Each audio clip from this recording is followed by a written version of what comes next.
మీ business ఏదైనా మీ ఊర్లో promotion చేయాలంటే అది సుమన్ టీవీతోనే సాధ్యం. ఇప్పుడే సంప్రదించండి. దీంట్లో మామూలుగా పితృదోషము ఎలా సంభవిస్తది మనకు? ఈ జాతక కుండల్లోనైతే మనకు చెప్పేసాం. అంటే ఏ స్థానంలో ఉంటే ఇది పితృదోషం అవుతదా అనేది. కానీ ఆ పితృదోషం ఎలా వస్తది అంటే, మనము తండ్రులకు చేసే కర్మలు అనేటివి ఉంటాయి. ఎలాంటి కర్మలంటే, ఎవరు సద్గతి ఇవ్వాలన్నా, అంటే ఒక తండ్రికి మనం సద్గతి ఇవ్వాలి అంటే, అది కొడుకులు చేసే పని వల్ల ఆ తండ్రులు సద్గతి వెళ్తారు.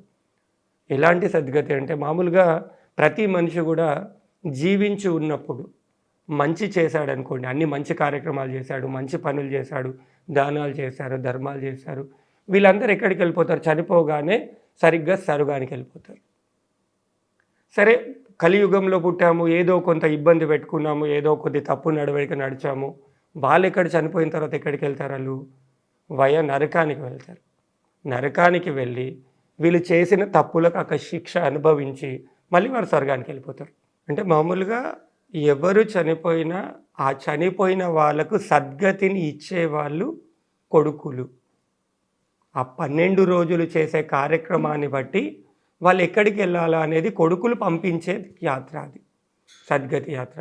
దాంట్లో మంచి వాళ్ళు ఉన్నారు, భూమి మీద ఉన్నప్పుడు మంచి పనులు చేశారు, అందరికి ఆదుకున్నాడు, ఎలాంటి పాపపు పనులు చేయలేరు. వాళ్ళు కొడుకు ఇచ్చే సద్గతితో చనిపోగానే 12 రోజులు కొడుకు పెట్టే సద్గతితోని డైరెక్ట్గా వాళ్ళు స్వర్గానికి వెళ్ళిపోవడం జరుగుతుంది. సరే, అలా కాకుండా కలియుగంలో పుట్టాము. సరే, ఏదో కొన్ని పాపపు పనులు చేశాము, ఏదో కొన్ని మూట కట్టుకున్నాము. ఏ చిన్న పాపము చేసినా దాన్ని మనం శిక్ష అనుభవించక తప్పదు.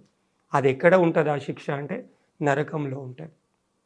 కాబట్టి ఇక్కడ ఏదైనా తప్పు పనులు చేసినప్పుడు వెళ్ళే దారిలో ఈ 12 రోజులు దారిలో ఈయన వెళ్ళేటప్పుడు కొడుకు ఇచ్చిన సద్గతితోని మంచి చేసే డైరెక్ట్ స్వర్గానికి పోయిండు, చెడు చేసిండు నరకానికి పోయిండు, అక్కడ శిక్ష అనుభవించిండు, మళ్ళీ స్వర్గానికి వెళ్ళిపోవడం.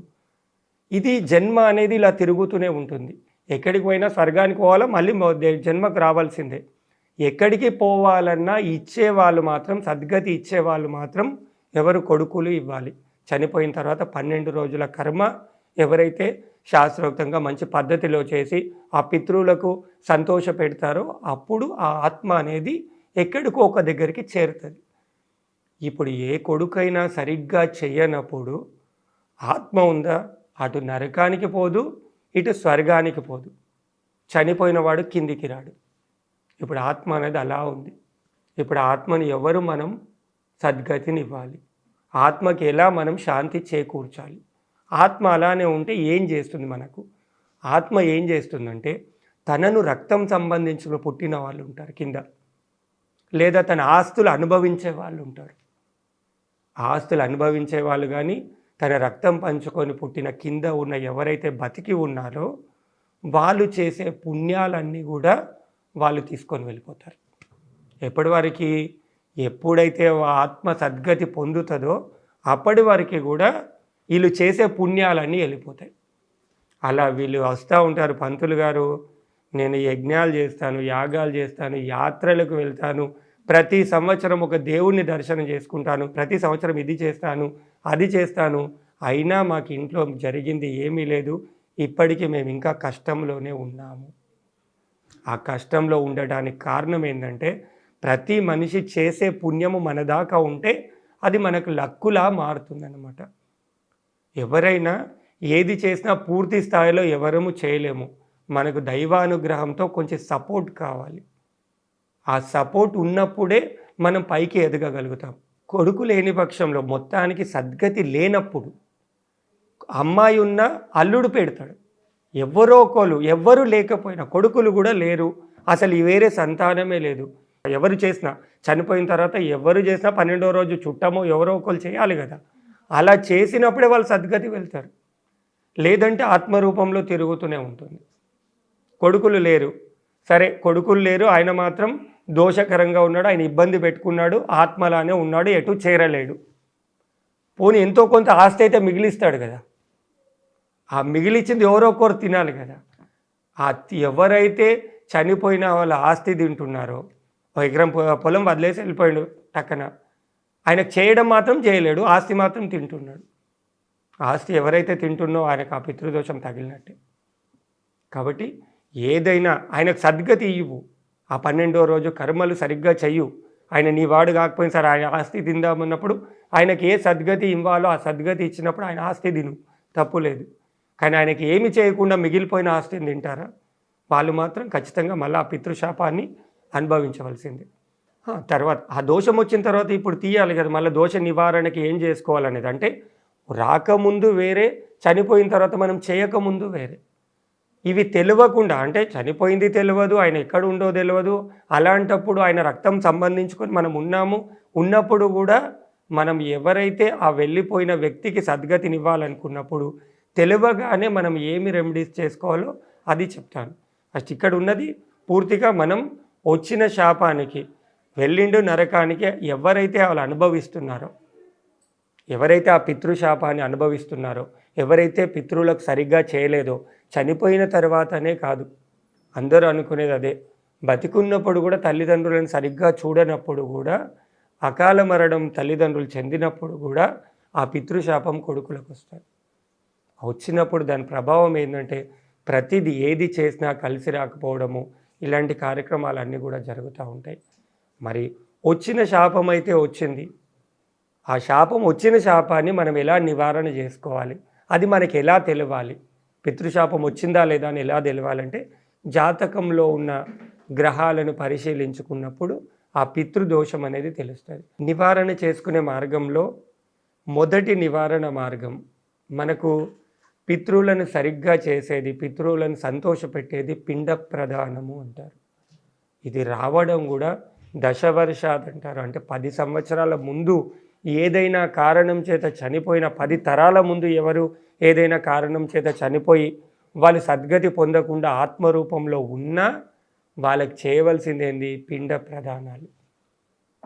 శాంతి రూపంలో ఏది చేసినా, అది త్రిపిండి కానీ లేదా నాసిక్, త్రయంబకేశ్వర్, కాశీ, ఇది కాదంటే గోకర్ణంలో, ఇలాంటి మనకు పితృదోషానికి నివారణమైన ప్లేస్లు, అక్కడికి వెళ్ళేసి నారాయణ నాగబలి చేయడం కానీ, లేదు అంటే మామూలుగా పిండ ప్రదానాలు చేయడం, త్రిపిండి చేయడము, యజ్ఞయాగాదులు చేయడము, వాటి వల్ల మనం సద్గతినివ్వడం. అంటే పితృలకు పిండ ప్రదానం చేయడం వలన పితృలకు సద్గతి అనేది ఏర్పడుతుంది, వాళ్ళ స్థానంకు వాళ్ళు చేరుకుంటారు. కాబట్టి ఏ స్థానం నుంచి వచ్చినా మనకు చేయవలసింది పితృలను సంతోషపెట్టడం. ఒక్కటి మీ అందరి పరంగా చెప్పేది ఏంటంటే, పితృదోషం అనేది రావడానికి కారణం ఉందా, అది మనం బతికున్నప్పుడే తల్లిదండ్రులను సరిగ్గా చూసినప్పుడు ఎక్కడికి ఏ కొడుకులకు కూడా సరి అయిన పితృదోషాలు అనేటివి రావన్నమాట.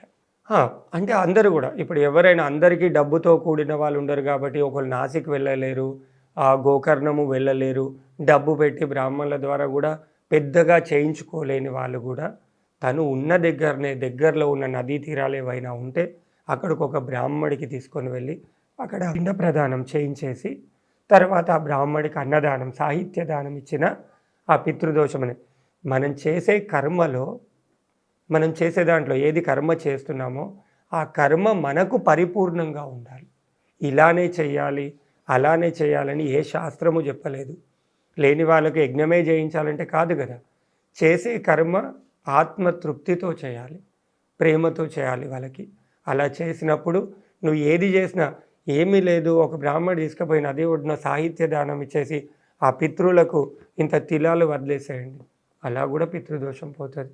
చెయ్యని వాళ్ళకి అది ఎలా ఉన్నా మనం చేసే మార్గాలు ఉన్న వాళ్ళు ఉన్నట్టుగా, లేని వాళ్ళు లేనట్టుగా సూచించే మార్గాలు మాత్రం ఖచ్చితంగా వాళ్ళకి పిండ ప్రదానం మాత్రం చేయాలి తోచిన రూపంలో.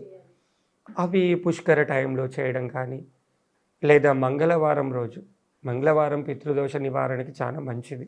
మంగళవారం రోజు ఏదైనా నదీ తీరంలో పిండ ప్రదానం చేయడం కానీ ఇలాంటివి చేసినప్పుడు వాళ్ళకి ఖచ్చితంగా నివారణ మార్గం ఏర్పడుతుంది.